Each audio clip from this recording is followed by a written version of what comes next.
Is this you? You know, muted notes, buzzing strings, that weird dead thud when you swear your fingers are in the right place. Let's sort it out with 4 key things that might be going wrong and what you can do instead. Where exactly should you press with your fingertip?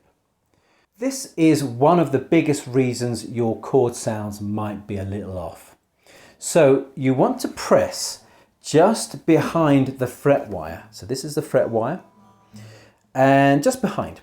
So not on top, and not halfway back in the fret space.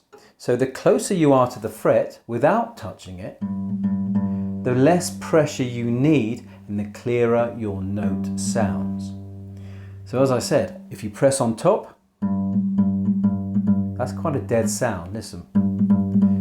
And too far back, okay, yeah, you can hear the difference. So good, bad, and ugly. So check your finger position carefully. Even being a few millimeters off can make all the difference.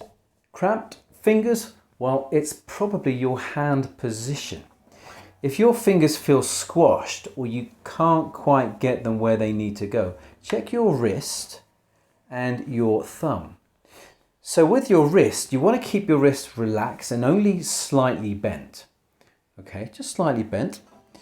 And your thumb should rest loosely behind the neck, roughly in line with your middle finger. And we'll talk a touch more about that in a moment. And let your fingers curl naturally, like you're holding a ball. Don't flatten them against the fretboard, because that's obviously going to dampen. And as for your elbow, keep your elbow slightly forward and relaxed. Okay, because this is going to help. This helps open up your hand a little bit. And one thing you definitely want to avoid is the death grip. Okay, if your thumb is squeezing too hard, coming over like this, or maybe your wrist is twisted, then your hand will tire out pretty quickly. Accidentally muting other strings? Well, here's why. Now, this usually comes down to finger arch, and this is kind of what I'm talking about, arching these fingers, and also the angle of your fingers. So one thing to pay attention to is that you want to press the string using the very tip of your finger, not the pad. And keep a strong finger arch so that your fingers clear the other strings. So as I say, you know, you want something like this. This is a nice G chord. Okay, like that. And the thumb is at the back there. And as I said before, you want to check that your fingers aren't laying flat down like this, because it's going to lean over the neighboring strings. And even small changes in your finger angle can open up the sound. So start slow. Try fretting just one note within the chord at a time. So put the G chord on. I'm doing the G chord. So there's the first finger. My third. Feels good. Here comes the second. Okay, and then finally we've got the last finger. So that's kind of feeling good. So something slow like that is a pretty good way of practicing. Now if you've got small hands or you've got thick fingers, then you're not alone.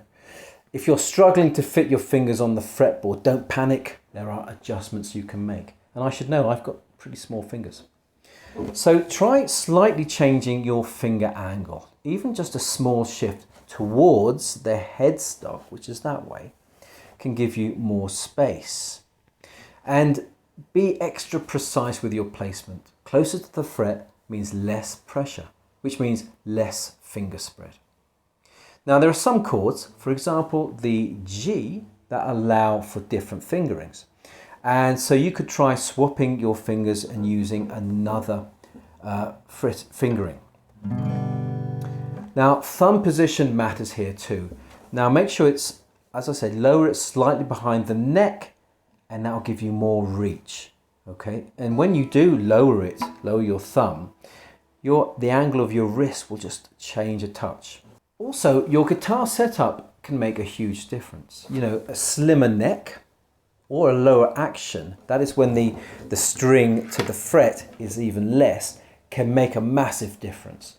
And if you're struggling consistently, it might not be you, it might be your gear. And every beginner runs into these problems. The key is slowing things down, checking your positioning, and being kind to your hands. Small adjustments lead to big breakthroughs, especially now that you're just getting started or you're coming to guitar later in life. And you've got this. Just keep showing up, okay? Keep showing up, keep putting the work in, and your fingers will catch up. Now, why don't you try this G chord lesson here to get those fingers working. Thanks so much for joining me today. Happy strumming.